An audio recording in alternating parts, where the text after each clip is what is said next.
Hi అందరికి ఈ రోజు వీడియో డ్రై ఫ్రూట్స్ తో లడ్డు ఎలా ప్రిపేర్ చేసుకోవాలో చూసేద్దాం.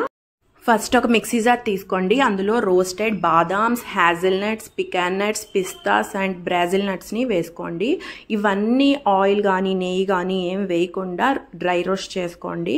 మీ దగ్గర పికాన్ నట్స్ లేకపోతే వాల్నట్స్ యాడ్ చేసుకోండి. అంటే రిప్లేస్మెంట్ చెప్తున్నాను. బ్రాజిల్ నట్స్ లేకపోతే మీరు జీడిపప్పు అయినా యాడ్ చేసుకోవచ్చు, అదైనా బాగుంటుంది. మనం డ్రై రోస్ట్ చేసుకున్న నట్స్ మొత్తం మిక్సీ జార్లో వేసుకున్నాం కదా, వాటిని కచ్చాపచ్చాగా గ్రైండ్ చేసుకోవాలి. మీరు కావాలంటే ఫైన్ పౌడర్గా అంటే మెత్తటి పౌడర్ లాగా కూడా గ్రైండ్ చేసుకోవచ్చు. మా పిల్లలు అక్కడక్కడ నట్స్ తగులుతుంటే తినట్లేదంటే మెత్తటి పౌడర్ లాగా కూడా గ్రైండ్ చేసుకోండి. అండ్ నేనైతే చిత్తూరు బెల్లం తీసుకున్నానండి. బెల్లం అయితే నేను 1/4 kg తీసుకున్నాను. బయట అచ్చు బెల్లాల కంటే ఈ చిత్తూరు బెల్లం బాగుంటుందండి. ఈ బెల్లంలో 2 టైప్స్ ఉన్నాయి. ఒకటి ఎల్లో కలర్లో ఉంటుంది, ఒకటి బ్లాక్ కలర్లో ఉంటుంది. బ్లాక్ కలర్లో ఉండేదేమో ఫుల్ ఆర్గానిక్. అది ఈ చిత్తూరు బెల్లం 1 kg వచ్చేసి 70 రూపీస్ ఉంటుంది. లడ్డు చేసేటప్పుడు ఎక్కడ వాటర్ అనేది ఒక్క డ్రాప్ కూడా తగలనివ్వకండి. ఈ లడ్డూస్ నిల్వ ఉండవు, పాడైపోతాయి.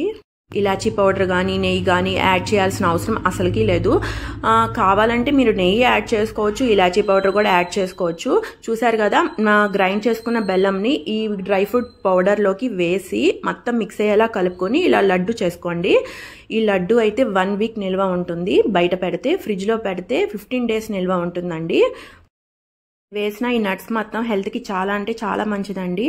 ఫస్ట్ టైం బ్రాజిల్ నట్స్ తినేవాళ్ళు అయితే ఇలా లడ్డు ఫామ్లో కానీ రియల్గా కానీ అసలు తినలేరండి. ఆ స్మెల్ కానీ ఆ టేస్ట్ కానీ ఆ డిఫరెంట్గా ఉంటుంది, చెప్పలేము.